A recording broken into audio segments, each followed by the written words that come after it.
मेरे हस्बैंड जो थे वो मुझे छोड़ के चले गए थे विद फैमिली, मेरी फैमिली के साथ। एक तो वजह ये थी कि मैं अनपढ़ थी और दूसरा वो बहुत पढ़े लिखे थे और उन्होंने मेरी अम्मी अब्बू का घर वगैरह सेल कर दिया था।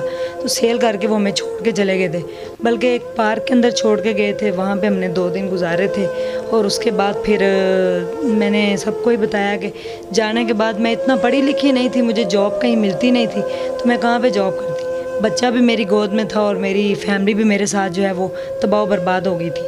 अस्सलाम वालेकुम नाज़रीन, आप देख रहे हैं MB पाकिस्तान और मैं हूं आपका मेज़बान मोहम्मद बिलाल। आज हमारे साथ मौजूद हैं एक ऐसी शख्सियत, एक ऐसी औरत जो किसी तारीफ़ की मोहताज नहीं। यकीनन इनके चर्चे, इनकी लाइमलाइट, इनकी वजह शोहरत आपने यूट्यूब पे, फेसबुक पे, जितने भी सोशल मीडिया हैं सब ने इनका इंट्रोडक्शन किया, सब ने इनका इंटरव्यू लिया और इनकी वजह शोहरत, इनकी सक्सेस स्टोरी, इनकी मोटिवेशनल स्टोरी जो है वो पूरे पाकिस्तान के अंदर, इवन पूरी दुनिया के अंदर जो है वो सबको अब पता है कि इनकी सक्सेस स्टोरी क्या है, इनकी मोटिवेशनल स्टोरी क्या है। इनका अगर ओवरव्यू अगर थोड़ा सा अगर मैं आपको बताता चलूँ कि इनकी फ़र्स्ट मैरिज जब हुई थी तो इनके जो हस्बैंड है उन्होंने इनको छोड़ दिया था और तब इनके यहाँ जो है वो एक बच्चा था जिसकी उम्र सिर्फ़ और सिर्फ 1 साल थी। तो तब वो इनको छोड़ के चले गए। इसकी क्या वजूहत थी, फ़र्स्ट हस्बैंड ने इनको क्यों छोड़ा और बाद में इनमें क्या तब्दीली आई, बाद में इन्होंने कौन से कब मैरिज की, क्या हुआ, वो सारा मामला हम इनकी ज़बानी जानते हैं। सबसे पहले अस्सलाम वालेकुम। वालेकुम अस्सलाम। उज़्मा, सबसे पहले बहुत शुक्रिया, आपने हमें अपना प्रेशियस टाइम दिया, आपने थोड़ा सा वक्त हमारे लिए निकाला। हम काफ़ी दिनों से आपको ट्राई में थे कि आपके पास पहुँचें और आपकी सक्सेस स्टोरी जो है, मोटिवेशनल स्टोरी जो है वो हमारे चैनल के थ्रू आवाम तक, कुछ वो लोग जिनको अभी नहीं पता है उनको भी पता चल सके।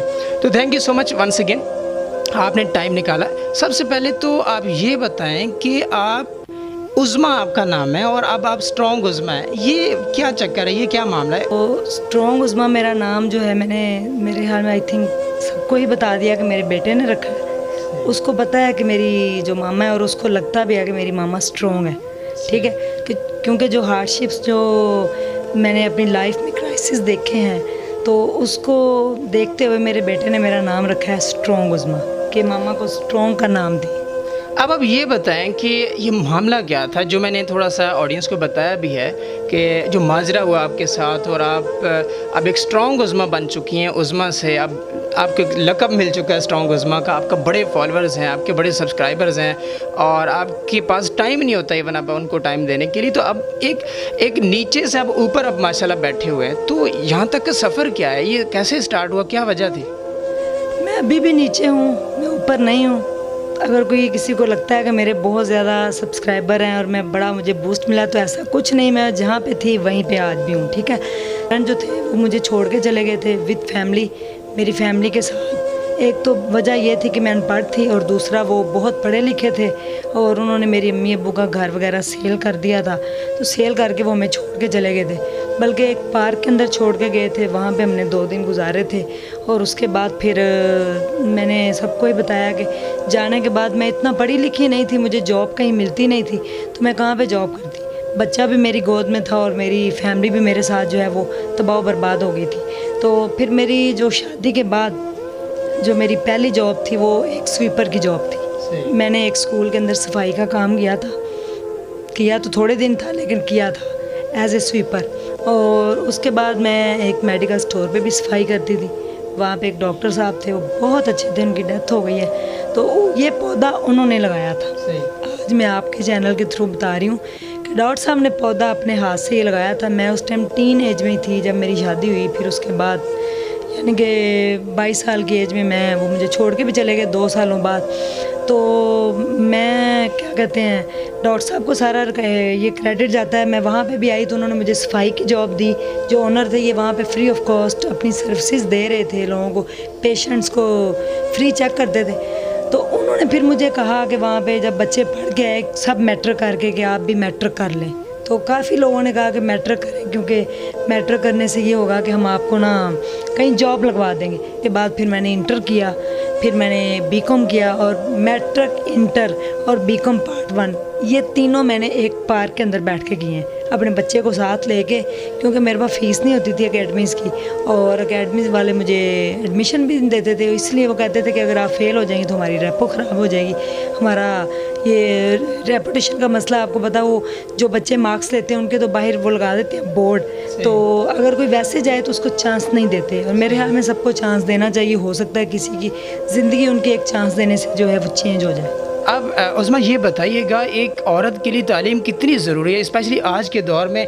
आपकी ये स्टोरी जो है वो आज से कुछ साल पहले की है, मैट्रिक आपने 2009 में किया था आई थिंक, तो उस टाइम पे आपके साथ इतनी ट्रेजेडी हुई। अब मॉडर्न दौर है, हर बच्चा जो है वो, इवन पेरेंट्स जो है वो काफ़ी फोकस कर रहे हैं स्टडीज़ पे और अपनी बेटियों को, बच्चियों को तालीम पे फोकस करवा रहे हैं। एक औरत के लिए तालीम कितना ज़रूरी है? एजुकेशन जो है लेडीज़ के लिए बहुत ज़रूरी है। माँ बाप अपनी बच्चियों को ज़रूर पढ़ाएं, और साथ में ये कहूँगी उनको टेक्निकल स्किल ज़रूर दें। हमारी जो ख़वातीन हैं आज उनके पास टेक्निकल स्किल ही नहीं है, यानी कि कोई उनकी लाइफ में अगर मसला होता है तो फिर उसके बाद वो लोगों को कॉल्स कर रही होती हैं कि मेरे शोहर ने छोड़ दिया है, ससुराल वालों ने घर से निकाल दिया है, तो अब मैं क्या करूं। अगर कोई टेक्निकल स्किल होगी तो फौरी तौर पे जॉब कर सकती हैं, फौरी तौर पे फ़र्ज़ करें वो पढ़ी लिखी होगी तो बच्चों को घर में फ़ौरन ट्यूशन पढ़ा सकती है, ठीक है। छोटे बच्चों को पढ़ा के वो अपने घर को फौरी तौर पे अपने घर वालों की कफ़ालत कर सकती है, कहीं जॉब कर सकती है। तलीम बहुत ज़रूरी है, इतनी ज़रूरी है कि आप खाना भूल जाएं लेकिन तलीम ज़रूर हासिल करें। अच्छा, उसमें ये बताइए कि एक क्वेश्चन मेरा आपसे बड़ा ट्रिकी है, मे बी आप इसको कैसे एलेबोरेट करते हैं ऑडियंस के सामने।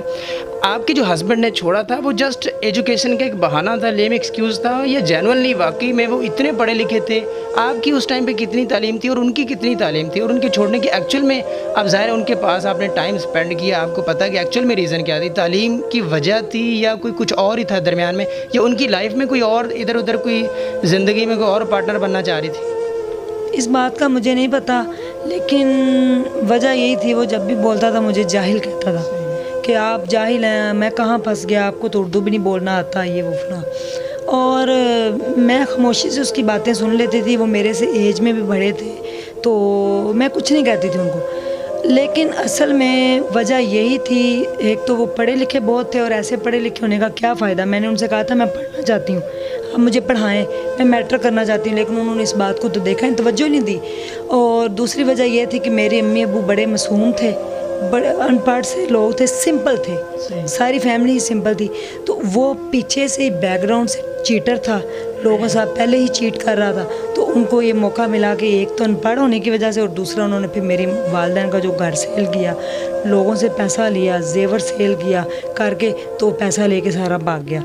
कहाँ गया कुछ पता ना चला। फिर लोगों ने कहा उसकी डेथ हो गई, और 6 साल के बाद फिर मैंने दोबारा मेरे अब्बू साथ गए, हमने फिर कोर्ट में केस किया तो कोई रिप्लाई नहीं आया। फिर कोर्ट ने एक तरफा जो है वो डिग्री मुझे दे दी थी, खुला दे दी। आपके लिए कितना मुश्किल था एक साल का बच्चा आपकी गोद में हो और एक हस्बैंड आपको छोड़ के चले जाए और आप पार्क में अपनी नाइट जब वो स्पेंड कर रहे हैं, तो आपने अपनी वहाँ से ज़िंदगी कैसे स्टार्ट की? How difficult was it for you at that time? आप पार्क में सो रहे हैं और बच्चा आपके पास है, रात का टाइम है, तो यू बिलीव मी कि उस टाइम जब हम पार्क में बैठे हुए थे और हम गोजरा गए थे और बच्चा मेरे साथ था, सर्दी बहुत थी, मेरे अब्बू ने मेरे बच्चे को उठाया हुआ था और मेरी अम्मी, मेरी छोटी बहन और मेरा भाई, और एक मेरा भाई लाहौर चबुर्जी एक पार्क है वहाँ पे सोया था उस रात। तो आप बिलीव नहीं कर सकते कि जो वो 2 रातें हमने निकाली थी, उसके बाद कई रातें दर्द में गुजारी, लेकिन वो जो 2 रातें थी जो बाहर खुले आसमान के नीचे हमने बिताई थी, और हमने अपने रिलेटिव्स को किसी को भी नहीं बताया। लोगों ने पूछा था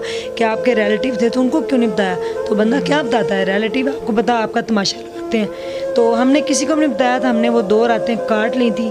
और वो उस टाइम मैं तो बर्बाद हुई थी, लेकिन साथ जो मेरी फैमिली बर्बाद हुई वो मुझे कभी नहीं भूलेगा कि मेरे बूढ़े वालिदैन और मेरे छोटे छोटे बहन भाई, तो उनका फ्यूचर दाव पे लग गया सिर्फ मेरी वजह से, मेरे हस्बैंड की वजह से। तो मेरी बर्बादी मुझे इतना दुख नहीं उस टाइम दे रही थी, मुझे नज़र आ रहा था एक और ख़ानदान मेरे साथ टूट गया, तो इसका मैं क्या करूँ। तो अब ये बताएं कि आपने डिवोर्स होगी, वो चले गए, उनकी डेथ हुई नहीं हुई अल्लाह जानता है, उसके बाद आपने कब फैसला किया कि मुझे स्टडी करनी चाहिए या दूसरी शादी करनी चाहिए, या दूसरी शादी की वजह से आपने स्टडी करना स्टार्ट कर दी, या आप बस ये सोचा आपने कि मेरी तालीम ज़रूरी है, मुझे पढ़ना चाहिए और मैं भी दुनिया में अपना नाम जो है वो कमाऊँ? मैंने जब स्वीपर की जॉब की और मेडिकल स्टोर पे जॉब की तो उसके बाद मैंने बच्चे वहाँ पे मैट्रिक करके आए तो मैंने मैट्रिक करना स्टार्ट कर दिया था। पार्क में बैठ के मैंने पढ़ना शुरू कर दिया था, लिखना प्रैक्टिस करनी सारा दिन जो।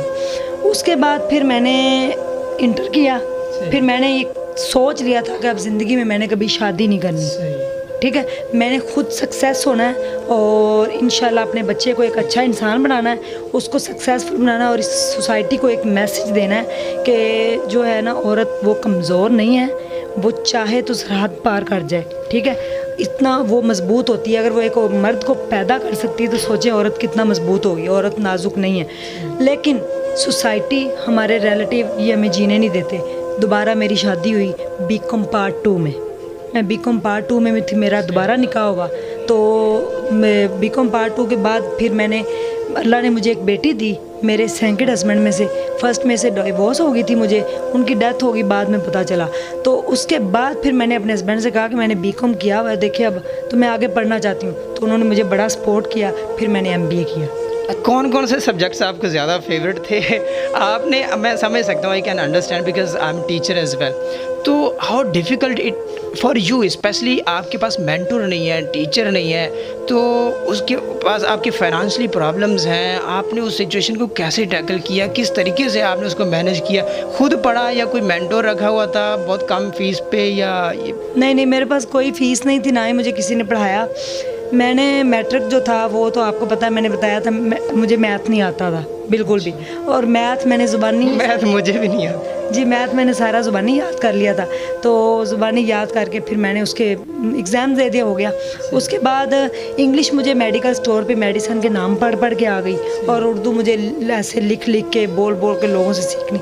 और उसके बाद मेरे फेवरेट फिर जो सब्जेक्ट रहे हैं वो मेरे अकाउंटिंग, फाइनेंस, तो उसमें मैं बड़ी मास्टर थी। मुझे अकाउंटिंग में कभी मुझे कोई प्रॉब्लम नहीं हुई, मुझे फाइनेंस में नहीं हुई। मुझे थ्योरेटिकल मसला था क्योंकि मेरी इंग्लिश की बैकग्राउंड इतनी स्ट्रॉन्ग नहीं थी, लेकिन बाद में फिर मैंने जब प्रैक्टिस की, मैंने देखा, मैंने पढ़ा, हार्ड वर्क किया, उसके ऊपर मेहनत की, तो फिर मुझे एवरीथिंग इज़ ओके, मुझे यानी कि हर चीज़ ओके होगी, मुझे कोई भी प्रॉब्लम फिर नहीं हुई।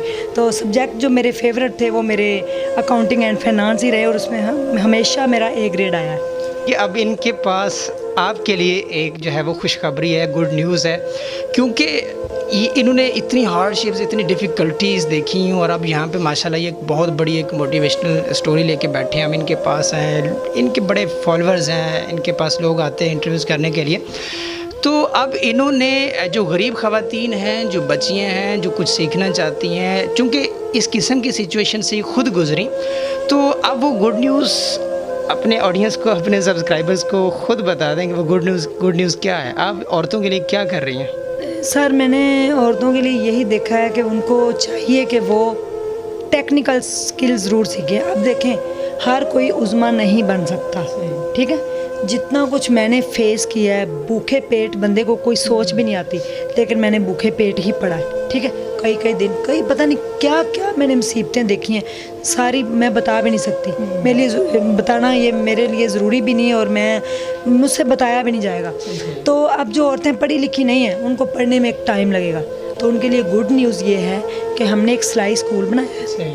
उसके अंदर ब्यूटिशियन का कोर्स है, फैशन डिज़ाइनिंग का कोर्स है, सिलाई का कोर्स है। वो आएँ, जो लोग लाहौर से हैं, जो मुझे यानी कि मेरे तक पहुंच सकते हैं, जो इस इलाके से हैं, मंसूरा से लेकर चबुर्जी तक और इकबाल टाउन के एरिया तक, ठोकर न्याज बेग तक, सारे लोग आएँ।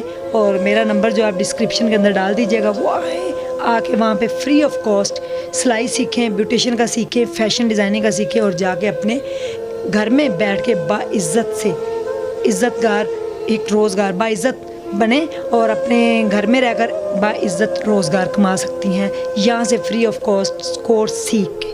कोई पेड कोर्सेज भी हैं? चूँकि देखें, आप इतना काम कर रहे हैं, कोई आपने मेंटोर भी रखा ना, कोई टीचर भी होना ज़ाहिर है उनको सिखाने के लिए, तो आप उसको सैलरी खुद फिर ऐसे ही देंगे? सर, मेरे साथ आउट ऑफ कंट्री से 8-10 डोनर हैं, वो मुझे कहते हैं कि आप ये काम करें। हालांकि मैंने तो कहा अभी हम इसको रजिस्टर्ड करवा लें फिर, लेकिन उन्होंने कहा नहीं, आप काम करें।